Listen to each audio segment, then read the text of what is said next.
आजीवन कारावास अर्थात् बाँच्दासम्म नै जेलमै बस्नुपर्ने हुन्छ। कस्तो कस्तो कसुर गर्यो भने चाहिँ आजीवन कारावास अर्थात् बाँच्दासम्म जेलमै बस्नुपर्ने हुन्छ।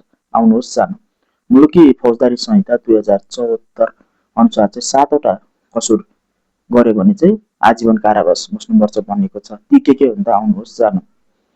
क्रूर यातना दिई वा निर्ममतापूर्वक ज्यान मारेको खण्डमा, अपहरण गरी वा शरीर बन्धक लिई ज्यान मारेको खण्डमा, वायुयान अपहरण गरी वा वायुयान विस्फोट गरी ज्यान मारेको खण्डमा, सार्वजनिक रूपमा उपभोग गर्ने पेय वा खाद्य पदार्थमा विष हाली ज्यान मारेको खण्डमा, आतंककारी कार्य सम्बन्धी कसुर गरी ज्यान मारेको खण्डमा, जबरजस्ती करणी गरेर ज्यान मारेको खण्डमा, अन्तिममा चाहिँ कुनै जात जाति वा सम्प्रदायको अस्तित्व नै विनाश गर्ने गरी जातीय हत्या अर्थात् जिनोसाइड गरेको खण्डमा, यी 7वटा कसुर चाहिँ गरेमा चाहिँ त्यस्तो व्यक्ति चाहिँ नेपालको कानुन अनुसार आजीवन कारावास अर्थात् बाँच्दासम्म जेलमै बस्नुपर्ने हुन्छ। हो, यस्तै जानकारीमूलक भिडियोको लागि चाहिँ मेरो पेज चाहिँ फलो गरिदिनु होला है त। धन्यवाद।